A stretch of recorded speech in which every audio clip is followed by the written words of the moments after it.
వీక్షకులందరికీ నమస్కారం. 2024వ సంవత్సరంలో 12వ మాసమందు అంటే డిసెంబర్ నెలలో ద్వాదశ రాశుల వారికి ఏ విధమైనటువంటి ఫలితాలు కలగబోతున్నాయో మనం ఈ వీడియో ద్వారా తెలుసుకుందాం. ముఖ్యంగా ఈ నెల చాలా కీలకమైనటువంటి నెల.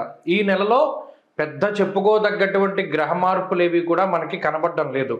ఒక్క 16వ తారీఖు నాడు మాత్రమే వృశ్చికంలో ఉండేటువంటి రవి ధనురాశిలోకి వెళ్తారు. దీన్నే ధనుర్మాసము అంటారు.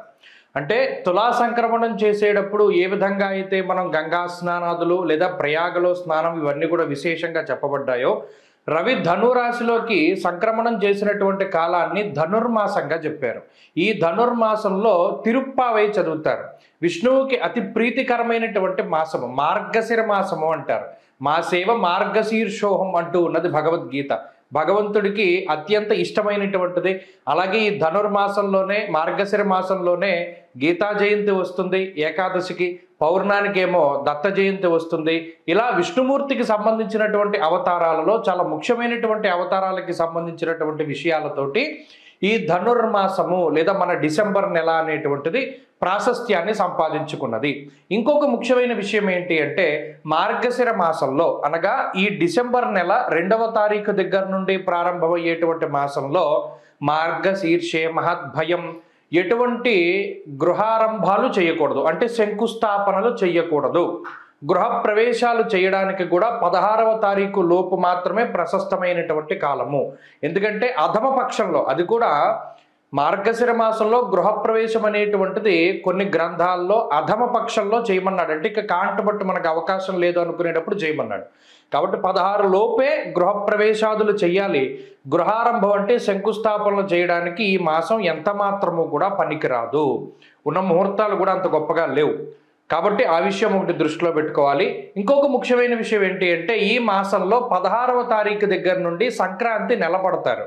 అంటే ఏ విధమైనటువంటి శుభ కార్యక్రమాలు ఆచరించడానికి కానీ అది యోగ్యమైనటువంటి కాలము కాదు. కాబట్టి అటు ఆ సంక్రాంతి నెలపట్టేది చూసుకున్నా లేదా ధనుర్మాసం లెక్కలో చూసుకున్నా, ద్విస్వభావేతు నిందితం రవి ద్విస్వభావంలోకి వెళుతున్నప్పుడు ఆ రకంగా చూసుకున్నా 16వ తారీఖు దాటిన తర్వాత శుభ కార్యక్రమాలు చేసుకోవడానికి అంత యోగ్యమైనటువంటి మాసము కాదు. ఈ విషయాలన్నిటినీ కూడా, అంటే ఒక నెల ప్రారంభం అయ్యేటప్పుడు ఈ విషయాలన్నీ మనం దృష్టిలో పెట్టుకోవాలి. అలాగే ఈ మాసంలో ఇందాక మనం చెప్పుకున్నట్టు 16వ తారీఖు వరకు రవి వృశ్చిక రాశిలో సంచారం చేస్తారు. 16వ తారీఖు దాటిన తర్వాత ధనుర్రాశిలోకి ఆయన సంచారం చేస్తారు. ఇది ఒకటే మేజర్ ట్రాన్సిట్. మిగతా గ్రహాలన్నీ గత మాసంలో మాదిరిగానే ఉన్నాయి. గురుడు వక్రించి వృషభమందు, అయితే ఈ మాసంలో కుజుడు వక్రించబోతున్నారు. మనం చెప్పుకున్నాం కుజస్తంభన గురించి. ఈ మాసంలోనే డిసెంబర్ నెలలోనే కుజుడు మరలా వక్రించి వెనక్కి వెళుతూ ఉంటారు. కానీ ఈ నెలలో అయితే కుజుని యొక్క మార్పు లేదు. మరలా మిథునంలోకి వచ్చే నెలలో వెళ్తారు. కేతువు కన్యా రాశిలోను, రవి బుధులు వృశ్చిక రాశిలోను, అలాగే శుక్రుడు మకర రాశిలోను, కుంభమందు శనేశ్వరుడు, మీనంలో రాహువు ఉన్నారు. ఇది అపసవ్య చక్రము అంటారు. ఈ అపసవ్య చక్రం ప్రకారం ఈ విధంగా చూసుకోవాలి. మరి ఇలా ఉన్నప్పుడు గ్రహస్థితి మేషాది ద్వాదశ రాశుల వారికి ఈ మాసం ఏ విధమైనటువంటి ఫలితాలు కలగబోతున్నాయో మనం ఇప్పుడు తెలుసుకుందాం. సింహరాశి వారికి ఈ మాసంలో ఏ గ్రహాలు అనుకూలిస్తూ ఉన్నాయి, ఏవి ప్రతికూలంగా ఉన్నాయనేటువంటి విషయాన్ని దృష్టిలో పెట్టుకుంటే, కుజుడు వ్యయస్థానస్థిత గ్రహంగా ఇబ్బంది పెడుతూనే ఉన్నారు. అయితే ఈ మాసంలో కుజుడు వక్రిస్తారు, మళ్ళీ స్తంభించి వెనక్కి వెళ్ళిపోతారు. కాబట్టి కొంత లాభకుజుడి యొక్క ఫలితాన్ని కూడా త్వరలో, అంటే ఈ నెలలో రాదు కానీ ఈ నెలలో అంతా వ్యయకుజుడే. అలాగే ఈ రాశియాత్తు చతుర్థ స్థానంలో బుధుడు ఉన్నారు. అర్ధాష్టమ రవి దోషం 16వ తారీఖు వరకు ఉంటుంది. 16వ తారీఖు దాటాక ఈ అర్ధాష్టమ రవి దోషం పోయి పంచమంలోకి రవి వెళతారు. అలాగే సప్తమంలో శనేశ్వరుడు యోగకారకులు కాదు. శుక్రుడు షష్ఠ స్థానంలో యోగకారకులు కాదు.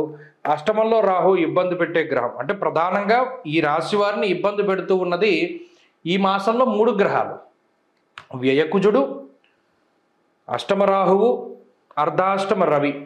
కొంత తక్కువగా బాధించేటువంటివి షష్ఠ శుక్రుడు, అలాగే పంచమంలో రవి 16 దాటాక.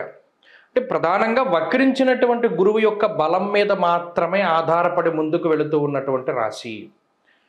గురుడు వక్రించిన తర్వాత మాత్రమే కొంత పరిస్థితులు సానుకూలపడుతూ ఉంటాయి.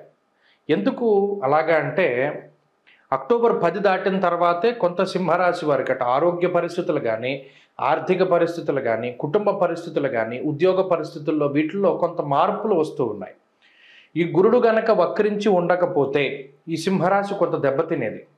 ఏ రకంగా అంటే సొంత ఆలోచనల వల్లే, సొంత తెలివితేటలతోటి నిర్ణయాలు తీసుకోవడం, దాని మీద కొంత అవగాహన రాహిత్యమైనటువంటి మాటలు మాట్లాడుతూ ఉండడం, ఎన్నో రకాలైనటువంటి ఉపద్రవాల నుండి సాక్షాత్తు ఆ గురుడు వక్రించి మిమ్మల్ని కాపాడుతూ ఉన్నారు సింహరాశి వారిని.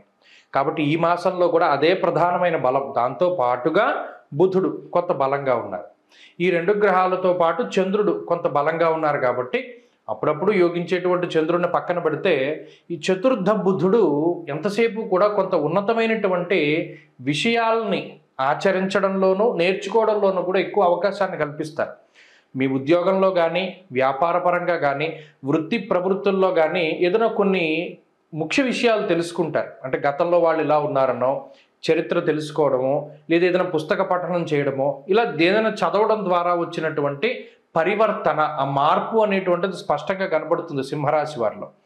పలానా విషయం మనం ఎలా చేసేవాళ్ళం కదా, దీన్ని మార్చుకోవాలి. అలాగే చిన్న చిన్న హ్యాబిట్స్, అటామిక్ హ్యాబిట్స్ అంటారు. అంటే వీళ్ళు చాలా చిన్న చిన్న మార్పులు చేసుకుంటూ ఉంటారు జీవితంలో. అవి వాళ్ళకి తెలిసి అయి ఉండొచ్చు, తెలియకుండా అయి ఉండొచ్చు. జీవితంలో చిన్నపాటి మార్పులు జరుగుతూ ఉంటాయి.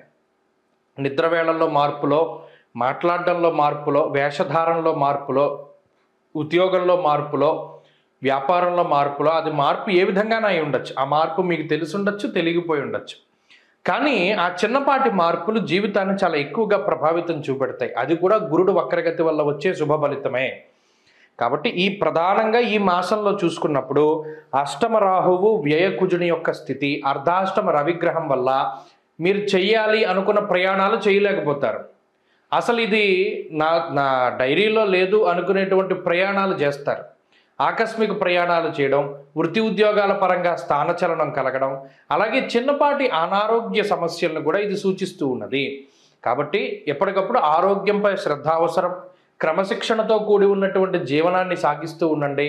అలాగే మంచి పట్ల ఎక్కువగా మీరు ప్రభావితం అవుతూ ఉండండి. అంటే ఏదైనా ఒక గురువు యొక్క స్తోత్రాన్ని కానీ, గురువు యొక్క పాద పద్మాలను కానీ పట్టుకుంటూ ఉండండి. అలాగే భగవంతుడి యొక్క దర్శనం వీలున్నంత వరకు ప్రతి శనివారం నాడు శివాలయంలో దీపారాధన పెట్టండి. అంటే నంది దగ్గర దీపారాధన చెయ్యండి, నంది దగ్గర దీపం పెట్టండి. తత్ఫలితంగా ఏమవుతుంది అంటే ఈ గ్రహస్థితి చాలా గొప్పగా ఉపయోగపడుతుంది. నెగిటివ్ ఎఫెక్ట్స్ అన్నీ తగ్గిపోతాయి. కాబట్టి ఈ మాసంలో ఆర్థిక పరిస్థితుల్లో ఇబ్బంది ఏమీ లేదు, గత నెలలుగా మాదిరిగానే వెళ్తుంది. ఆరోగ్యపరంగా మాత్రం కొంత ఇబ్బంది పడవలసి వస్తుంది. అది క్లైమాటిక్ చేంజెస్ వల్ల అవ్వచ్చు, లేదా మరి ఏ ఇతరతర పరిస్థితుల వల్ల అవ్వచ్చు, 4 కాళ్ళ జంతువుల వల్ల అవ్వచ్చు, విషపూరితమైనటువంటి జంతువుల వల్ల అవ్వచ్చు, ఫుడ్ పాయిజన్ అవ్వచ్చు. ఇలా ఉదర సంబంధమైన వ్యాధులు, గ్యాస్ట్రిక్ సమస్యలు ఎక్కువగా బాధిస్తూ ఉంటాయి. అలాగే కుటుంబపరమైనటువంటి విషయాల్లో కొంత ఇబ్బందికరంగా ఉన్నాయి. కుటుంబ సభ్యులు మీకు కొంత వ్యతిరేకంగా ప్రవర్తిస్తూ ఉండడాన్ని ఈ మాసంలో గమనించవచ్చు. అలాగే వృత్తి ఉద్యోగాల్లో సాధారణమైన పరిస్థితులు ఉన్నాయి. కాబట్టి ఈ విషయాలను దృష్టిలో పెట్టుకుంటే సింహరాశి వారి డిసెంబర్ని చక్కగా ముందుకు తీసుకెళ్ళగలుగుతారు. పరిహారం కింద ఏం చేసుకోవాలి? శనివారం నాడు ఖచ్చితంగా శివాలయంలో నంది దగ్గర దీపారాధన చేయాలి. ప్రతిరోజు ఆంజనేయ స్వామి యొక్క స్తోత్రాన్ని, హనుమాన్ చాలీసా కానీ, ఆంజనేయ అష్టోత్తర శతనామావళి కానీ పారాయణ చేస్తే మంచిది. స్వస్తి.